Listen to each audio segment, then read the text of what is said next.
ஸ்ரீ குருப்யோ நமஹ. லோகா சமஸ்தா சுகினோ பவந்து. எல்லாருக்கும் கடன் அடைக்கணும் அப்படின்னு ஒரு எண்ணம் இருக்கு இல்லையா? கடன் அடைக்கணும். முதல்ல நம்ம தெரிஞ்சுக்கணும், என்னைக்கு கடன் வாங்கணும் தெரிஞ்சுக்கணும். யாருக்காவது தெரியுமா?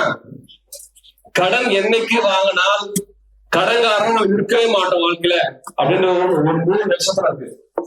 யாருக்காவது தெரியுமா? இந்த 3 நட்சத்திரம் அன்னைக்கு நீங்க கடன் வாங்கினீங்கன்னா கண்டிப்பாக உங்களுக்கு வாழ்க்கையில் மீண்டும் மீண்டும் கடன் வராது. இந்த 12 நட்சத்திரத்துல யார் கடன் வாங்குறாங்களோ கடன் மீண்டும் மீண்டும் வரும். அப்ப இந்த 3 நட்சத்திரம் சரியாக சொல்லக்கூடிய மாணவர்களுக்கு கண்டிப்பா இப்பே பரிசு தரேன். யாருக்கான்னு தெரியுமா? இந்த 3 நட்சத்திரம் வரக்கூடிய காலங்கள்ல கடன் வாங்கினீங்கன்னா உங்க வாழ்க்கையில மறுபடியும் கடன் வாங்காத சூழல் உங்களுக்கு கடனை சீக்கிரம் அடைச்சிருவீங்க. சோ இந்த ஆன்சர் கரெக்ஷன் சொல்றேன். சோ நம்ம வாழ்க்கையில எல்லாரும் தெரிஞ்சுக்கோங்க, 80% சக்சஸ், 20% ஃபெயிலியர். 20% success, 80% failure. இதுக்கு என்ன காரணம் தெரியுமா? எல்லாரும் எக்ஸாம் எழுதுறோம், கொஸ்டின் பேப்பர் கொடுத்துறாங்க. ஒருத்தருக்கு 100 கிடைக்குது, ஒருத்தருக்கு 80 கிடைக்குது, ஒருத்தருக்கு 20 கிடைக்குது. என்ன காரணம்? ஜாதகத்துல யாரும் சொல்ல முடியுமா? மனிதனுடைய வாழ்க்கையிலையும் இந்த மாதிரி இருக்கு. இதுக்கு காரணம் புணர்ப்புன்னு பேரு. எல்லாருக்கும் தெரிஞ்ச புணர்ப்பு தோஷம் என்ன? சனி சந்திரன் சேர்க்கை இருந்தால் புணர்ப்பு இல்லையா? அது மட்டும் தான் தெரியும். ஒவ்வொரு லக்னத்துக்குமே புணர்ப்பு மாறும். மேஷ லக்னத்துக்கு மட்டும்தான் சனி சந்திரன், ரிஷப லக்னத்திற்கு குரு சூரியன் புணர்ப்பு, மிதுன லக்னத்துக்கு செவ்வாய் புதன் புணர்ப்பு. இந்த புணர்ப்பு தோஷத்துக்கு ஒரு விமோச்சன சேத்திரம் சப்த சமுத்திர ஸ்நானம்னு பேர் இருக்கு. நான் 3 தோஷம் தான் சொல்ல போறேன்.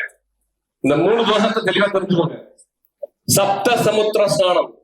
புணர்ப்பு தோஷம் உள்ளவர்கள் வாழ்க்கையில் முழுமை அடையாம உங்களுக்கு நெகட்டிவ் நடக்கும், மறுபடியும் நெகட்டிவ் நடக்கும். உங்களுக்கு பாசிட்டிவ் தான் மறுபடியும் பாசிட்டிவ் நடக்கும். அப்போ உங்க பாசிட்டிவ ஜெனரேட் பண்றதுக்கு உங்க புணர்ப்பு மட்டும் தான் காரணம். இந்த புணர்ப்புக்கு எப்ப விமோச்சனம் ஆகுதோ அப்போ உங்க பாசிட்டிவ் இம்ப்ரூவ் ஆகும். சோ ஒவ்வொரு லக்னத்துக்கும் புணர்ப்பு இருக்கு. அந்த புணர்ப்பு தெரிஞ்சு அது விமோச்சனம் பண்ணுங்க. சப்த சமுத்திர ஸ்நானம் தான் இதுக்கு விமோச்சனம். கன்னியாகுமரி போனா 3 கடல் இருக்கும். எப்ப கடல்ல குளிக்கணும் தெரியுமா? அது மாதிரி தெரிஞ்சுக்கணும். எப்ப நதியில குளிக்கணும் தெரியுமா? எப்ப குளத்துல குளிக்கணுமா தெரிஞ்சுக்கணும். எல்லா நேரம் ஸ்நானம் கிடையாது. அமாவாசை, சஷ்டி, அப்புறம் பாத்தீங்கன்னா அஷ்டமி, இந்த 3 நாள் குளிக்காத ஒரு பாவம் உண்டு. அப்போ குளிக்காம இருக்கிறதுனால கூட ஒரு பாவம் உண்டுன்ற. எல்லாரும் ஜோசிட்டு போனீங்கன்னா பித்ருதோஷம் சொல்லுவாங்க இல்லையா? பித்ருதோஷம் இருக்கு உனக்கு, உடனே வந்து உங்களுக்கு கல்யாணம் அடையா பித்ருதோஷம், உங்களுக்கு தொழில் அமையா பித்ருதோஷம், அப்புறம் உங்களுக்கு குழந்தை பிறகு பித்ருதோஷம். பித்ரு ஹத்தின்னு ஒரு தோஷம் இருக்கு. உலகத்துல எத்தனை பிரச்சனைகர்த்தா இருக்காங்களோ அவங்ககிட்ட யாருக்காவது வைக்கலுங்க. எனக்கு பிரச்சனை தெரியும், நான் பிரச்சனத்துல பெரிய அளவு இருக்கேன் அப்படின்ற அவங்ககிட்ட போயிட்டு பித்ரு ஹத்தி ஒண்ணு இருக்கு. அது பிரச்சனத்துல எப்படி பார்க்கணும் தெரியுமா? இன்னைக்கு காலையில பார்த்திப சாரை பார்த்தேன். அப்ப அவருக்கு விலகம் சொன்னேன். இன்னைக்கு சித்திர நட்சத்திரம், பித்ரு ஹத்தி தோஷத்துக்கு ஒரு விமோச்சனம் இருக்கு அப்படின்னு. எப்ப பிரச்சனை பார்க்கும்போது சித்திர நட்சத்திரம் வருதோ அப்ப பித்ரு ஹத்தி தோஷம் வந்து எழுதிக்கோங்க. யாரெல்லாம் பிரச்சனை பாக்குறீங்களோ பித்ரு ஹத்தி தோஷம் ஜாதகத்துல எப்படி தெரியுமா? அப்பாவை கத்தியால குத்துன தோஷம் ஜாதகம் தெரியுமா? எங்கன்னு கேள்விப்பட்டீங்களா? பித்ரு ஹத்தி தோஷம். இந்த பித்ரு ஹத்தி தோஷத்துக்கு விமோச்சனம் வந்து மேல்கோட்டையில மாண்டியா சன்னிதானத்துல பாத்தீங்கன்னா மேல்கோட்டை போங்க, மாண்டியா மேல்கோட்டை இருக்குல்ல, அந்த மேல்கோட்டையில நரசிம்மர் கோயில்ல இந்த பித்ரு ஹத்தி தோஷத்துக்கு விமோச்சனம் இருக்கு. பிரശ്னத்துல தோஷங்களை மட்டும் ஆராயறதுக்கு நிறைய வழி இருக்கு. அடுத்தது பிருணுஹத்தி தோஷம். ஜாதகத்துல பிருணுஹத்தி தோஷம் தெரியுமா? பிரശ്னத்துல தெரியுமா? பிரശ്னத்துல மொத்தம் 8000 தோஷத்துக்கு எங்களுக்கு விமோச்சனம் இருக்கு. உங்க ஜாதகம் வச்சு, உங்க பிரச்சனை வச்சு, உங்களுக்கு என்ன தோஷம் எக்ஸாக்டா இருக்கோ அதுக்கான ஸ்தலம் இருக்கு. 8000 தோஷம், நாட் ஓன்லி சிங்கிள் ஒன். நீங்க என்ன பண்ணீங்க? ஜாதகம் ஜோசிட்டு போனீங்கன்னா 5ஆம் மாதத்துல பாவகிரகம் இருக்கா, 9ல இருக்கா, 10ல இருக்கா, ஏதான ஒரு ஸ்தானம் சொல்லி ஒரு தோஷம் சொல்லி ஒரு பரிகாரம் சொல்லிடுறாங்க. ஆனா அது எங்க இருக்கு, அதுக்கு விமோச்சனம் எங்க இருக்கு அப்படின்னு தெளிவா நீங்க தெரிஞ்சுக்கணும்னு என்னோட விருப்பம். அடுத்து பாத்தீங்கன்னா பிருணுஹத்தி தோஷம். பிருணுஹத்தி தோஷம்னா என்ன தெரியுமா? இன்னொருத்தருக்காக இவர் போய் கத்தியில் குத்திருப்பார். இது ஜாதகத்துல எப்படி தெரியும்? ஜாதகத்துல கண்டுபிடிக்க முடியுமா? இன்னொருத்தர் உறவுக்காக, அவருடைய ஃப்ரெண்ட்ஷிப்காக இவர் போய் கத்தியில் குத்திட்டு வந்திருப்பார். அந்த பிருணாத்தி தோஷத்துக்கு தேவிகாபுரம் அப்படின்னு ஒரு ஸ்தலம் இருக்கு. அந்த ஸ்தலத்துல விமோச்சனம் இருக்கு. சரி, இப்ப ஃபைனலா என்ன பண்ணிட்டோம்? சகுனம் அப்படின்னு ஒண்ணு இருக்கு. தேவிகா திருவண்ணாமலையில ஒரு பெஸ்டிவல் நடக்கும்னா முதல்ல தேவிகாபுரத்துல உத்தரவு வாங்கின அப்புறம் தான் பெஸ்டிவல் நடக்கும். சோ திருவண்ணாமலை டிஸ்ட்ரிக்ட்ல இருக்கு தேவிகாபுரம். அங்க பாத்தீங்கன்னா திருப்பதி எப்படி பெருமாள் வந்து மேல இருக்காரோ, அம்பாள் கீழே இருக்காங்களோ அதே மாதிரி இருப்பாங்க. சோ தேவிகாபுரம் விசேஷமான சேத்திரம். இது போக வேண்டிய காலம் அருணோதய காலத்துல தான் போகணும். மத்த காலத்துல போனா நீங்க பூஜை பண்ண முடியாது.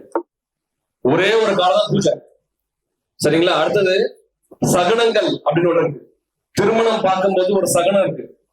2 பேரும் மேட்ச் பண்ணும்போது இந்த சகுனம் சரியா அப்படின்னு பாக்குறதுக்கு அந்த சகுனம் என்னன்னா, முதல்ல கருடனோட சகுனம். எக்காரத்து கொண்டும் யார் வீட்லயும் கழுதை படம் வைக்கக்கூடாது. தெரியுமா? கழுதையை பார்த்தால் அசுபகனும். கழுத சப்தம் சுபம். கழுத சப்தத்தை என்ன பண்ணக்கூடாது? கேட்கணும். அது சுபசகனத்துல எடுத்துக்கணும். ஆனா கழுதையை பார்த்தா அசுபம். யார் எக்காரத்தை கொண்டும் ஜோசியம் தெரியும். அதே மாதிரி நிறைய பார்த்தா சகுனம் சுபம். நரியோட சப்தம் கேட்டா அசுபம். ஆனா கழுவோட சப்தமும் கழுவோட தர்ஷனமும் சுபத்தை தரும். சரி, அந்த 3 நாள்ல கடன் வாங்கலாம். யாருக்கான ஐடியா இருக்கா? சொல்றவங்களுக்கு இந்த 3 நாள் கடன் வாங்கினா உங்களுக்கு பிரச்சனை சால்வ். ஏன் கடன் அடைக்கிறதுக்கு ஓடுறீங்க பரிகாரத்துக்கு? கடன் வாங்க வேண்டிய நாள் தருவிட்டு அடைக்க வேண்டிய நாள் தேவையே இல்லையே. கரெக்டா? இதுக்கு யாருக்கான ஆன்சர் தெரியுமா?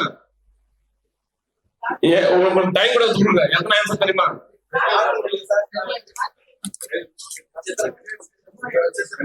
லகு நட்சத்திரம் இருக்கு தெரியுமா? நட்சத்திரத்துல லகு நட்சத்திரத்தில் பரிகார நட்சத்திரங்கள் எல்லாம் லகு. நீங்க போயிட்டு சாஸ்திரம் முதல் என்ன பண்ணணும்? சாஸ்திர ஞான பகுக்லேஷா. சாஸ்திரம் தெரியாதவரோட தொடர்பு உங்களுக்கு இல்லைன்னா ஜோசியத்துல என்ன பண்ணும்? நுணுக்கங்கள் தெரியாது.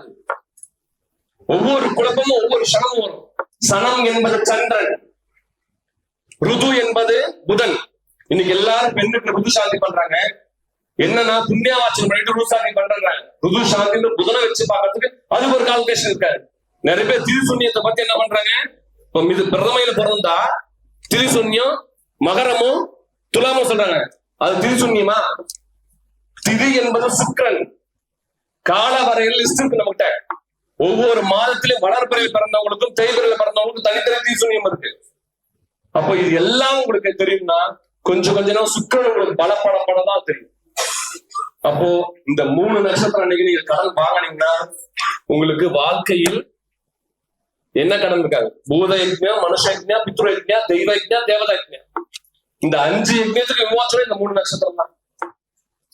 அப்போ அந்த 3 நட்சத்திரம் முதல்ல புனர்பூச நட்சத்திரம். புனர்பூச நட்சத்திரம் அன்னைக்கு நீங்க கடன் வாங்கிட்டீங்கன்னா உங்களுடைய கடன் அடைக்கல ஒண்ணும் அப்படின்ற கவலை இருக்கா? அடுத்தது உத்திர நட்சத்திரம். உத்திர நட்சத்திரம் அன்னைக்கும் கடன் வாங்கலாம். அடுத்தது அவிட்ட நட்சத்திரம். இந்த 3 நட்சத்திரத்துல நீங்க கடன் வாங்கினீங்கன்னா நீங்க இன்னொருத்தருக்கு எப்பவும் கடன்காரன் இருக்க மாட்டீங்க. அப்ப முதல்ல என்ன பண்றாங்க? கடன் வாங்கறதுக்கு முன்னாடியே யோசிக்கணும், எந்தெந்த நட்சத்திரத்துல கடன் வாங்கக்கூடாது தெரியுமா? இதுக்கெல்லாம் ஒரு ஸ்டோரி இருக்கு. புனர்பூசம் சொல்லிட்டேன். யார் புனர்பூசம் வாங்க, யார் அடைச்சிருக்காங்க என்கிட்ட ஒரு ஸ்டோரி இருக்கு. சாஸ்திரபூர்வமா பிரமாணமா இருக்கு, கதையே கிடையாது. என்கிட்ட வந்தீங்கன்னா ரெக்கார்டு எங்க இருக்கு, எந்த புத்தகத்துல எந்த ஸ்லோகத்துல எங்க எக்ஸ்பிளேஷன் இருக்கா எல்லாத்தையும் கொடுத்துறேன். பூரட்டாதி நட்சத்திரம் அன்னைக்கு கடன் வாங்கக்கூடாது. பூராட நட்சத்திரம் அன்னைக்கு கடன் வாங்கக்கூடாது. சித்திர நட்சத்திரம் அன்னைக்கு கடன் வாங்கக்கூடாது. மக நட்சத்திரம் அன்னைக்கு கடன் வாங்கக்கூடாது. திருவாத நட்சத்திரம் அன்னைக்கு கடன் வாங்கக்கூடாது. இந்த நட்சத்திரம் அன்னைக்கெல்லாம் கடன் வாங்கினீங்கன்னா இல்லை, அந்த கடன் மேலும் மேலும் உங்களுக்கு இன்னொரு கடன், இந்த கடன் வாங்க வேண்டியது இன்னொரு இடத்துல அடைக்க வேண்டியது. எக்காரணத்துக்கும் பேங்க்ல போயிட்டு உங்க டாக்குமெண்ட்டை கொடுத்துறாதீங்க. பேங்க்ல யாரெல்லாம் கடன் வாங்குறீங்களோ அந்த கடனை அடைக்கிறதுக்கு இன்னொரு கடன் உருவானதான் அது அடையும். எக்காரணம் பேங்க்ல போயிட்டு என்ன பண்ணக்கூடாது? டாக்குமெண்ட் கொடுக்கூடாது. உங்க டாக்குமெண்ட் உங்ககிட்ட இருக்கிற வரைக்கும் பிரச்சனை இல்லை. அதே மாதிரி சேட்டு கடைக்கு போயிட்டு உங்க டாக்குமெண்ட் கொடுக்காதீங்க. சோ இது ரெண்டும் தான் விஷயம். ஏன் திருவாதிரை பண்ணக்கூடாதுன்னா, திருவாதிரை என்பது பாதாள நட்சத்திரம். பாதாள நட்சத்திரம்னா என்ன தெரியுங்களா? 2 நட்சத்திரம் தான் பாதாள நட்சத்திரம். ஒண்ணு திருவாதிரை, இன்னொன்னு பூசம். இது ரெண்டு என்ன பண்ணும், மறுபடியும் உங்களுக்கு அதுக்குள்ள எடுத்துட்டு போயிட்டே இருக்கும். சோ புனர்பூசத்திலையும் உத்திரத்திலையும் அவிட்டத்திலையும் கடன் வாங்கறதுக்கு முயற்சி பண்ணாதீங்க. இது நிர்பந்த காலம் வந்து வாங்கியே ஆகணும் அப்படின்னு போது போங்க. So thank you so much. நன்றி.